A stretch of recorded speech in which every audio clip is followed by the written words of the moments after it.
Welcome back to my channel. If you're new here, my name is Shannon, also known as Goth Mom Budgets. I'm normally posting about my monthly budget, trying to pay off debt, and just my debt payoff journey. But today I'm going to do something a little different, which is posting my budget for my week-long trip to Disney World, my family vacation.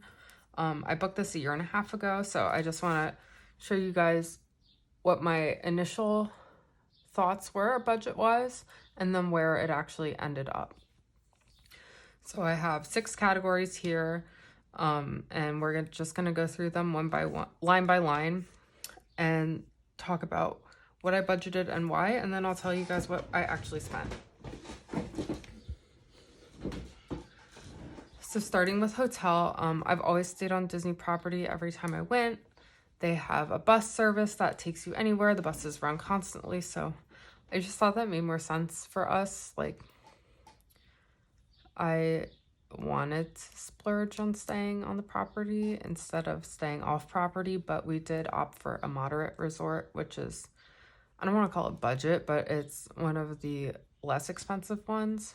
Because my daughter's only 3, I'm not going to splurge on a super fancy resort, and like the extra value there would be lost on her. So we stayed at Art of Animation for 5 nights, 6 days total. And when I booked it a year and a half ago, I went back and checked the number on my receipt said it would be, the total cost would be $13.70. Moving on to flight, we live in New Jersey. My daughter gets car sick on any drive more than an hour and a half, and to drive there would be 18 hours. So no thank you. I will spend the money on a flight. And when I was looking at what it seemed to cost, it was going to be around $1,000. Transportation, that's just getting us from the hotel or from the airport when we landed to the hotel and back. So Disney used to offer that complimentary. They don't anymore. So we were going to rent a car, but instead of doing that, we opted in for the Mears Connect shuttle, which is only $90 for the 3 of us. That's what it ended up being. Park tickets, there's lots of different ways you can do this. What we ultimately decided was to go to the parks for 4 days, not do park hoppers, just 1 park a day. But we did add on the new Genie Plus service because my daughter is so young.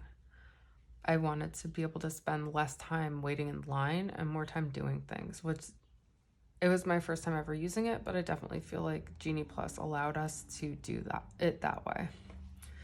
So 2 adults and 1 child, 4-day Genie Plus without park hopper.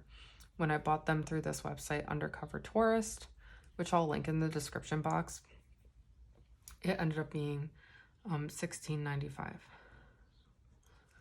And like the prices don't change on that. So I was able to pull that up like the week I booked it and know that this is the dollar amount I'm going towards.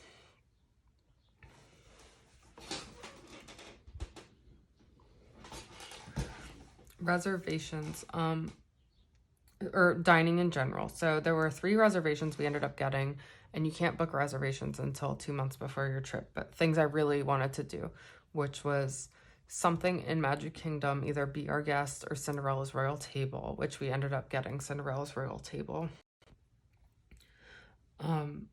We wanted to do Oga's Cantina since we'd never been to Galaxy's Edge before, and that's just like a must.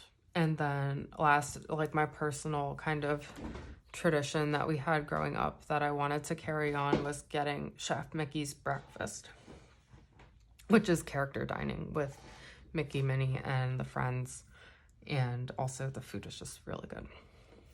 So I budgeted, in my mind, I was like, those 3 things will probably cost around $600, and then the rest of our dining was going to be like max $1,000 for the week, right? Like that's how I kind of thought about it, which is still even like budgeting a lot, but I'd rather have more than not enough money, you know? And then lastly, souvenirs, again, like kind of an exorbitant amount of money, but it's my daughter's first trip. My husband loves pin trading, and he's only been a couple times, so hasn't really, now that he's an adult, he's allowing himself to have that experience since he never got it as a kid, really. So we ended up budgeting $1,000 total for souvenirs, which probably seems like a lot, and you definitely don't have to budget this much when you go on a Disney trip, but these are my real numbers, so that's what I'm working with. There's plenty of different things you could do differently to make this fit a smaller budget. But I just wanted to give you guys like a realistic, like, here's what I spent and kind of why. So that was really how I laid everything out when I first started thinking about it, which comes to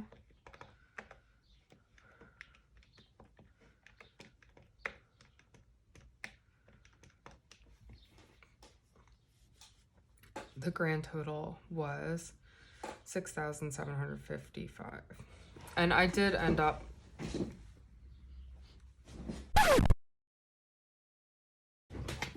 okay, sorry about that. I am having weird technical difficulties with my phone camera. Anyway, what I was gonna say is what we were sitting with just about 7,000 in our, it was like 6.5 or something, because I didn't pay the flight. I put that on the credit card, but we planned to have an extra buffer just in case we spent extra on souvenirs and stuff like that.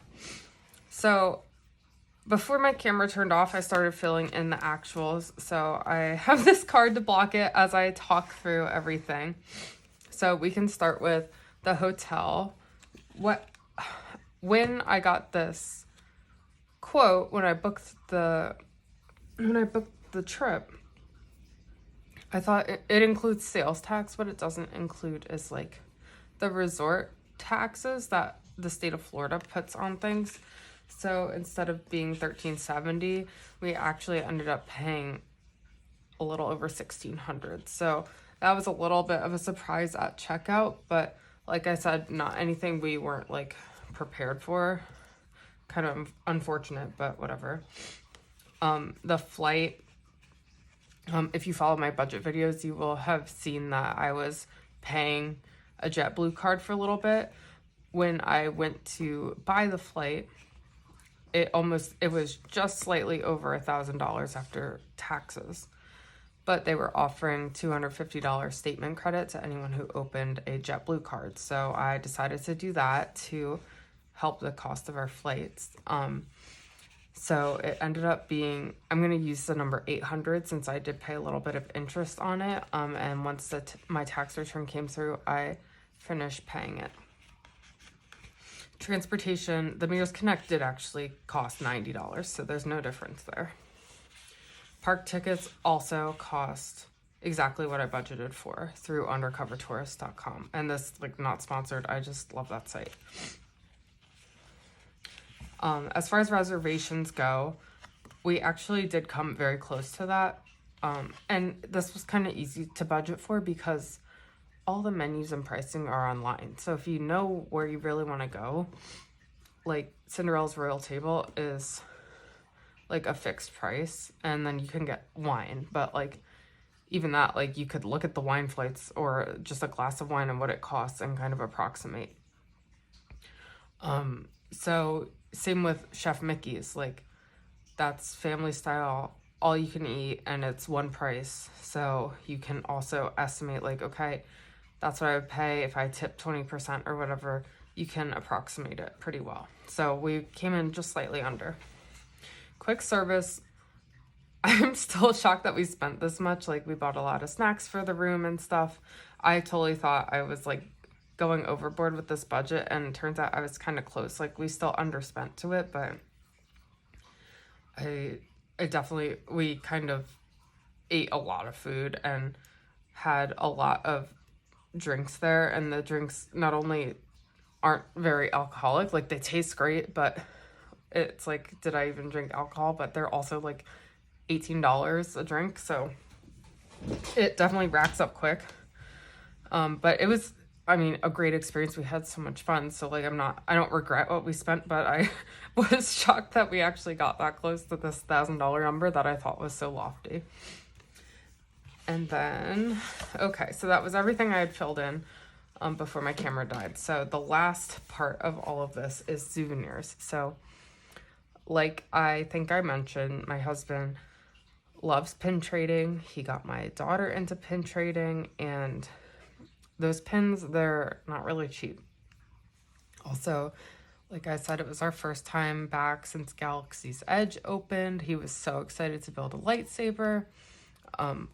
We wanted to be able to tell my daughter yes or pick one thing anytime we went in a store instead of having a fight over putting things back. So all that being said, we did end up over budget in this category, and we spent $1,479, which I am only slightly salty about because when I think about what I got,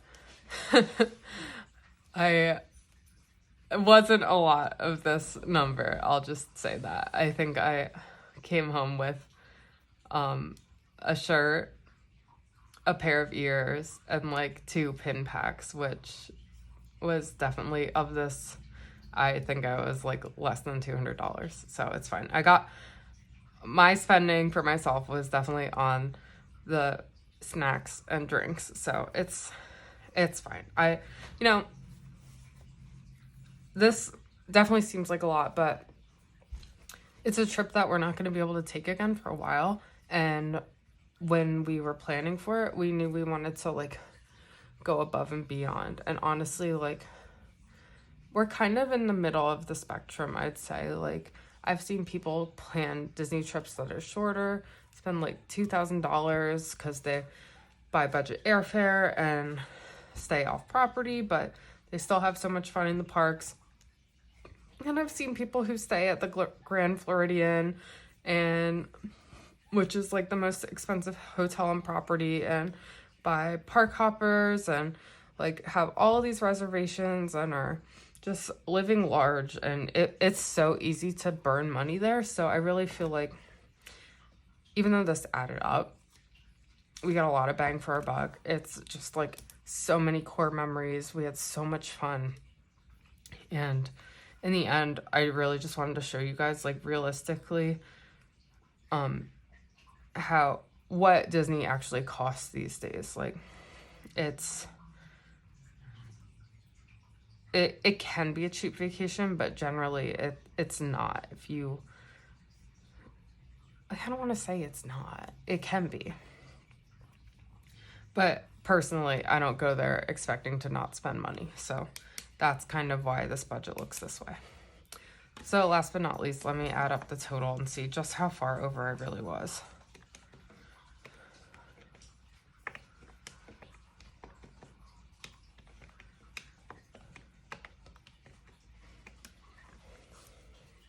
So I ended at $7,185, which is $430 over budget,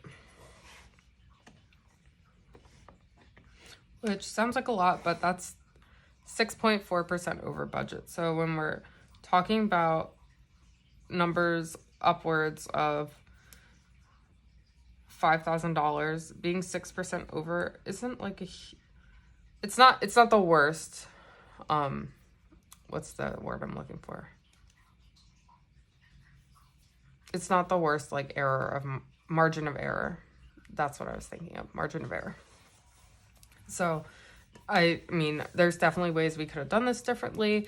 I am not a Disney budget planner. I'm not a Disney travel agent. I've just been a lot of times in my life. Like, I know what I want to do when I get there. I feel comfortable navigating the Disney website. That's how I booked my whole trip, and coordinating through outside resources. Like, it's something I like to do in my free time, is just like pretend I could be a vacation planner, but I'm not. So I definitely recommend seeking out people who are really good at that if that's something you actually want to do.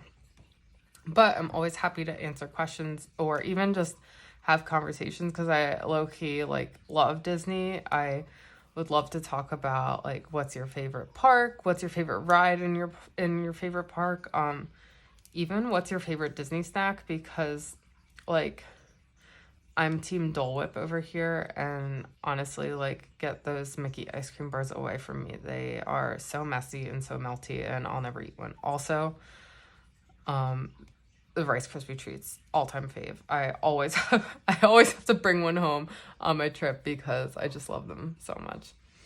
Anyway, thank you guys so much for tuning in for my Disney budget. I'll include a couple pictures of our trip just in case you guys care. We really had so much fun, and it was so worth the years of saving we did. And I'm excited to start a sinking fund for our next Disney trip, maybe by the end of the year. So yeah, if you like this video, please hit the thumbs up. And also, if you want to follow me on my journey, hit subscribe, and you can catch up with me on budgeting.